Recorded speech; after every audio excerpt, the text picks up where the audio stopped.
Hello everybody, it's Cookie Lou in Arizona, and I'm getting ready to go swimming again. Well, I have a couple updates that I'm going to share with you, but I'm going to start off by showing you what I look like in my bathing suit without any cover-ups on my legs. Um, Happy to report that my weight this morning was 178.5. Still very happy that I'm in the 170s.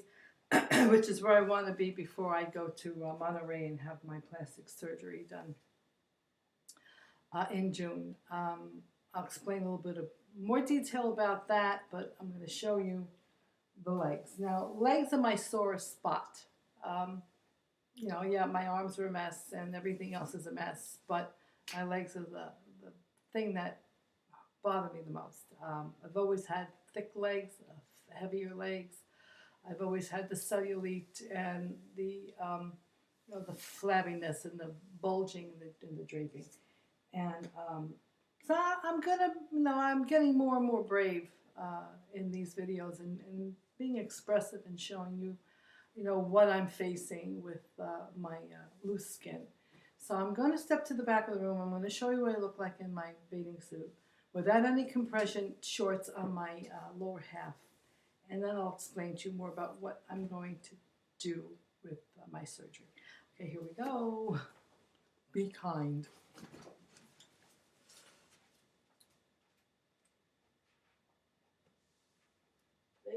This is what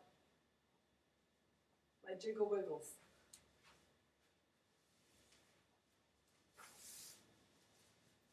That fat on my back is pretty minimal.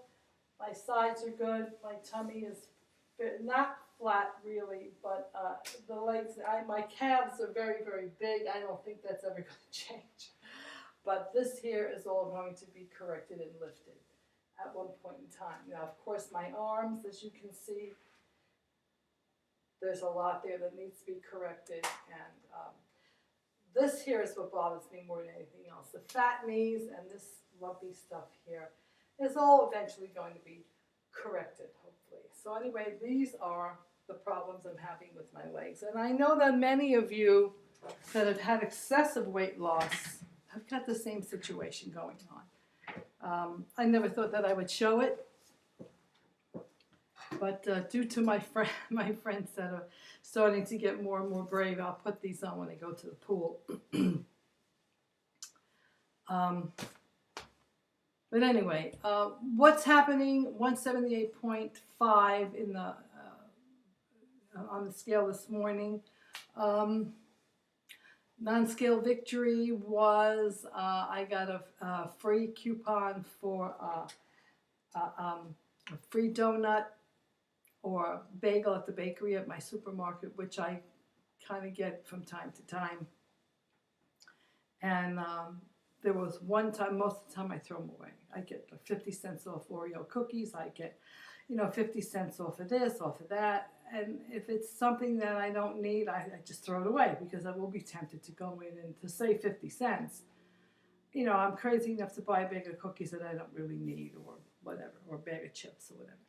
So I just throw them away. But I did at one point keep the one for the bakery, and I went and got a bagel.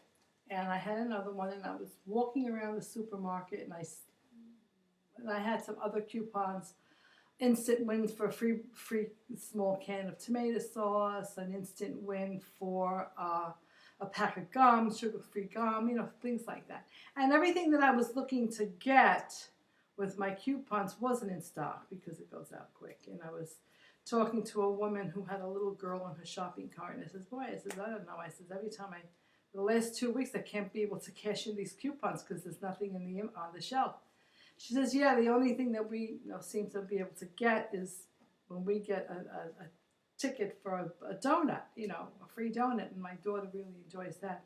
I said, speaking of that, I said, would you like my ticket for a free donut or bagel? Because, you'll be saving me, damnation if you take it. I said, I'm really not, I would go and get a bagel this morning, but I said, if you would be happy enough to take this free ticket and go get your daughter a free donut, you would be doing me a big favor. She said, "Are you sure?" I said, "Absolutely. Please take the ticket." So she was so gracious. She took the ticket, and her little girl enjoyed a donut on me. And I didn't have to worry about the calories or the sugar or continued cravings after eating it. And, I would never have gotten the donut, but I would have gotten a bagel. So anyway, she saved me that day. So that's a non-skill victory, having the courage to be able to do that. And that's big for me. That really is big for me. I normally will, in the past, would not have done that. I thrown away coupons for bags of cookies and stuff and popcorn and chips and ice cream. No, it's not worth it. It's not worth it, especially when you see the progress that you're making and you see, the lumps and bumps on your legs that you're going to pay a surgeon thousands of dollars to cut off of you. You don't need to damage the goods any further than they already are. So anyway, looking forward to going to San Antonio at the end of the month. I got all my plane tickets purchased. I cannot wait to see all of my special friends and, and make new ones, of course.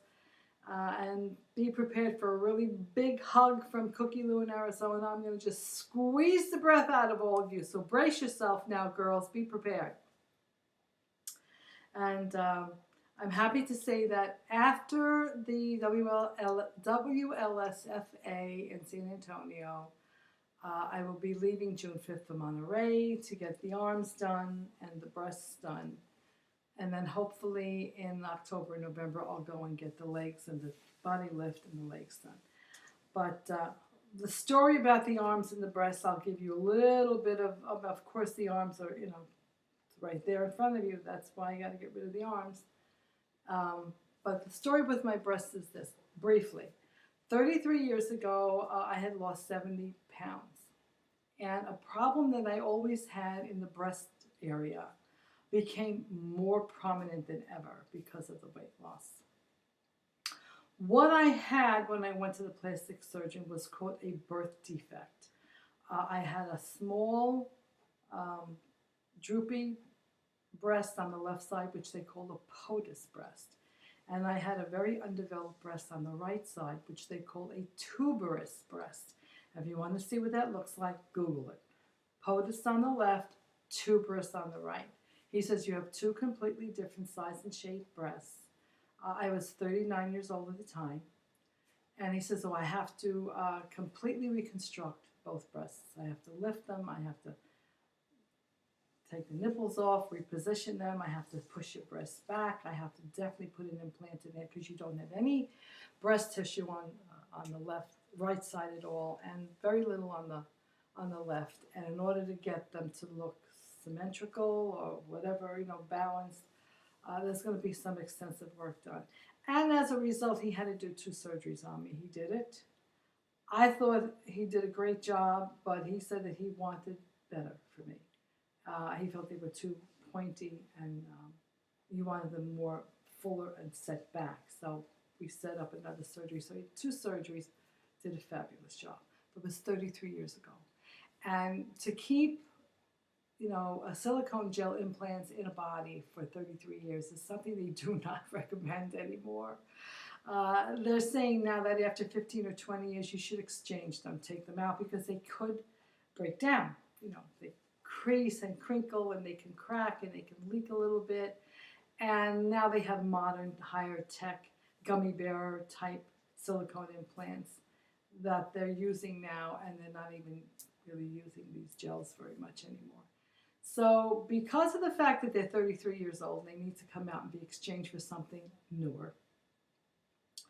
After 33 years and aging, of course, my breast tissue has drooped and dropped again. So I kind of have my implants up here, and I have my breasts down here. So they got to lift them up, and they got to give me, newer implants. And if I didn't have, the change from the years progressing and aging my breast tissue, I would just leave them alone, do the arms, and do my body lift and my legs, and just leave these alone, even though because of the implants being in there for 33 years, they do need to be exchanged out. But at this point in time, I wouldn't put money into it if it wasn't noticeably necessary, and it is. So arms and breasts this time around in June, and then later on we'll do the lower half of me. Good news, Losing Lou, Amber is going to be at the hospital when I'm there. Dr. Sauceda is doing an operation on her. I think she's getting a one and done, everything. From the knees up to the armpits, and as same type of surgery that Joni did, Smiling Shrinking. And so I will be seeing Amber there, very happy to be able to do that. She won't be at the WLSFA, so we will be in the hospital together and at the hotel in Monterrey together as well, recuperating. Another good thing, which I'm sure most of you know, is that Kristen Bonilla, Hasta Cielo y Mas, was going to accompany me in friendship, as she did Joni when Joni had her surgery. And as it turned out, her sore spot is her arms, and she's been really wanting to do her arms badly. And at first she thought maybe she hadn't lost enough weight to be able to do them. But I told her, look, before you make any reservations to come, just to accompany me, talk to Dr. Sauceda and see what he says. Maybe while you're there, you can get your arms done. Why not? You know, you're going to be there with me. Well, good news. Dr. Sauceda said yes, he can do her arms, and he could also take some of the draping fat that's draping on her back. So he'll remove the draping that's in her back, and he'll do her arms. So the two of us are going to be, I call us old mummy buddies. We're going to be in the bed, side by side, wrapped up in our compression garments after surgery, waiting for Nurse Patty to come in and take care of us every day. So that's going to be fun, having Kristen there, not only in friendship, but as a roommate, a surgery mate, you know. And of course, seeing Losing Lou, Amber, is just going to be the icing on the cake. So, okay, guys, that's about it. You saw my body, you saw my legs. You know why there's such a sore spot for me and why I'm going to get them lifted come next fall. And I don't know, that's about it. You know, my weight is 178.5 today. I'm so thrilled. And hopefully by the end of the month, when I go to Monterrey, maybe I'll be a few pounds lighter. I'm sure I will be. At least maybe 176. That would be nice. Meanwhile, I'm going to be off to the pool, exercising without trying to do any damage to my body. Sometimes I overdo it and I get my knees get really sore. So that's about it. I want to say send prayers up for me, you know, for my surgery, that everything comes out hunky-dory. Because, you know, I'm a little worried. A little worried about doing this, you know. An older woman should be worried about going under the knife. But I'm really not that worried. I shouldn't say I'm worried. But, you know, I said prayers are always welcome and good thoughts. So that's it, everyone. Lots of hugs and kisses. Can't wait to see you all in San Antonio. And I'll probably talk to you again at least one more time before I get on the plane to go to, what does she say, Kristen? Something about the land of Texas. I don't know. But anyway, I'll see you in Texas.